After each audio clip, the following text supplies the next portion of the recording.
Assalamualaikum warahmatullahi wabarakatuh.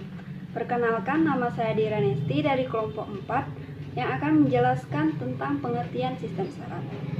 Penjelasan pertama akan dijelaskan oleh saya sendiri, yaitu pengertian sistem saraf. Sistem saraf merupakan suatu struktur yang terdiri dari komponen-komponen sel saraf atau yang sering disebut neuron. Sistem saraf pada manusia memiliki sifat yang mengatur, yang sangat kompleks dan khusus. Sistem saraf menerima berjuta-juta rangsangan yang berasal dari berbagai organ.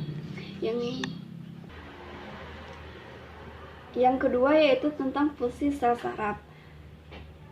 Fungsi sel saraf sebagai pengatur dan pengendali alat-alat tubuh. Fungsi yang pertama yaitu sebagai alat komunikasi, yang kedua yaitu sebagai alat pengendali, yang ketiga yaitu sebagai pusat pengendali tanggapan. Yang pertama yaitu sebagai alat komunikasi. Sebagai alat komunikasi antara tubuh dengan dunia luar, hal ini dilakukan oleh alat indera seperti hidung, mata, telinga, kulit, dan lidah. Sebagai alat pengendali, sel saraf bekerja serasi sesuai dengan fungsinya. Sebagai pusat pengendali di mana sistem pengendali dikendalikan oleh sel saraf. Yang ketiga yaitu struktur sel saraf. Struktur sel saraf dapat dilihat pada gambar berikut.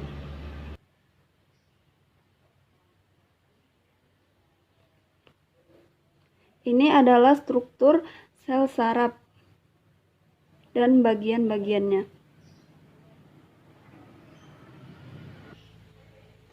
Struktur sel saraf terdiri dari dendrit, badan sel, nukleus, lubung myelin, akson, sel squamous, nodus transfer, dan sinapsis. Sel saraf diklasifikasikan berdasarkan peran dan fungsinya. Berdasarkan peran dan fungsinya, sel saraf dibagi menjadi 3, yaitu neuron sensorik, neuron motorik, dan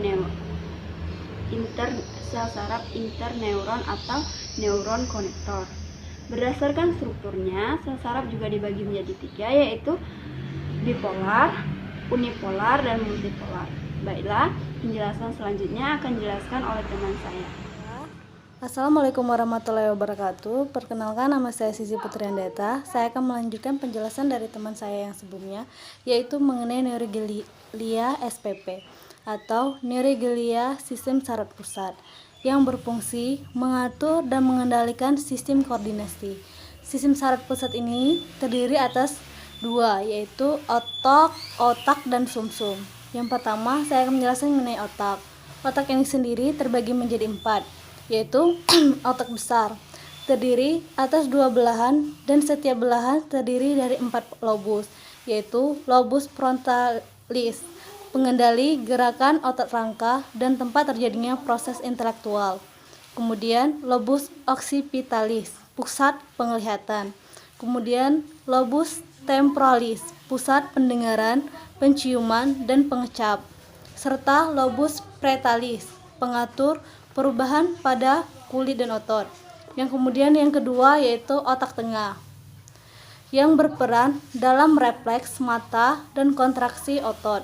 Yang ketiga, otak depan, terdiri atas 2 lobus berikut, yaitu yang pertama adalah talamus. Talamus berfungsi menerima rangsang serta melakukan persepsi rasa sakit dan rasa menyenangkan. Yang kedua yaitu hipotalamus, berfungsi mengatur suhu tubuh, rasa lapar, emosi, kadar air, kegiatan produksi, tekanan darah, dan kadar gula dalam darah. Yang terakhir yaitu otak kecil. Otak kecil ini berfungsi sebagai pusat keseimbangan, mengordinasikan kerja otot, tonus otot, dan posisi tubuh. Baiklah, saya akan menjelaskan yang kedua yaitu sumsum. Sumsum terbagi menjadi yaitu pertama sumsum lanjutan, berfungsi mengatur denyut jantung, menyempitkan pembuluh darah, melakukan gerakan menelan, batuk, bersin, bersendawa, muntah, dan membantu pernapasan. Yang kedua yaitu sumsum tulang belakang, yang berperan dalam gerakan refleks serta menghubungkan rangsang dari dan menuju otak. Kedua yaitu Neuroglia sistem saraf primer. Neuroglia sistem saraf tepi berfungsi menyampaikan informasi ke dan dari pusat pengatur berdasarkan impuls saraf yang dibawa. Sistem saraf tepi dibedakan menjadi dua sebagai berikut, yaitu sistem saraf aferan membawa reseptor ke susunan saraf pusat. Kedua, sistem saraf eferan membawa impuls saraf dari pusat ke efektor. Berdasarkan asalnya, sistem saraf tepi dibedakan menjadi dua sebagai berikut, yaitu yang pertama saraf sumsum tulang belakang yang berjumlah 31 padang saraf. Yang kedua yaitu saraf otak berjumlah 12 pasang. Baiklah, itu saja yang dapat saya sampaikan. Selanjutnya akan dijelaskan oleh rekan saya. Terima kasih. Wassalamualaikum warahmatullahi wabarakatuh. Assalamualaikum warahmatullahi wabarakatuh. Baiklah, nama saya Oktaviani. Saya akan melanjutkan penjelasan dari teman saya, yaitu tentang fisiologi saraf. Yang pertama yaitu potensial transmembran. Potensial membran merupakan hasil dari perbedaan konsentrasi potasium dan sodium antar membran sel yang dipelihara dengan asupan ion.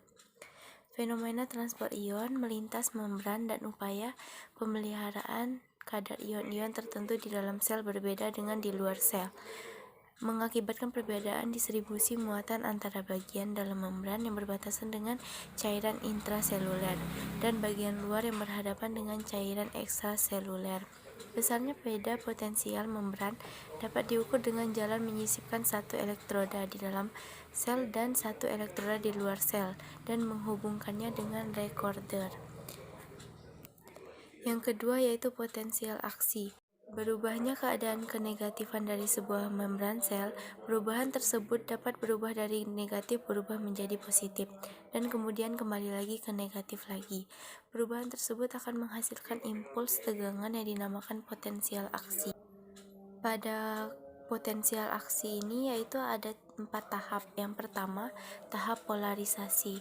Merupakan tahapan potensial membran istirahat sebelum adanya potensial aksi pada membran negatif sebesar kurang 900 mV pada sebuah sel meskipun dalam keadaan istirahat masih terdapat beda potensial di antara kedua sisi membran. Yang kedua yaitu tahap depolarisasi. Bila sel istirahat diberi rangsangan dengan level yang cukup, maka sel tersebut akan berubah ke keadaan negatif aktif. Dalam keadaan aktif, potensial membran sel mengalami perubahan dari negatif menjadi positif ke sisi dalam. Keadaan inilah yang dinamakan depolarisasi. Kejadian ini dimulai dari satu titik di permukaan membran dan akan merambat ke seluruh permukaan membran. Yang ketiga itu tahap repolarisasi.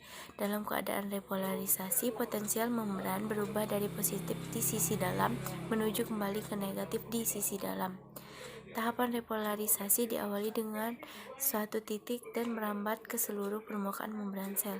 Bila seluruh membran sel sudah bermuatan negatif di sisi dalam, maka dikatakan sel dalam keadaan istirahat atau keadaan polarisasi kembali dan siap untuk menerima rangsangan. Keempat yaitu tahap hiperpolarisasi. Jika repolarisasi berlebihan, keadaan potensial membran berada di bawah nilai normal sehingga ion Na+ dan K+ kembali pada keadaan normal dan membran sudah selesai melakukan transport zat. Baiklah, itulah penjelasan dari saya. Assalamualaikum warahmatullahi wabarakatuh. Bismillahirrahmanirrahim. Saya Ratna Dayanti. Saya sebagai penjelas terakhir. Di sini saya akan menjelaskan tentang mekanisme potensial aksi. Nah, dalam mekanisme potensial aksi itu terbagi menjadi 4 tahap.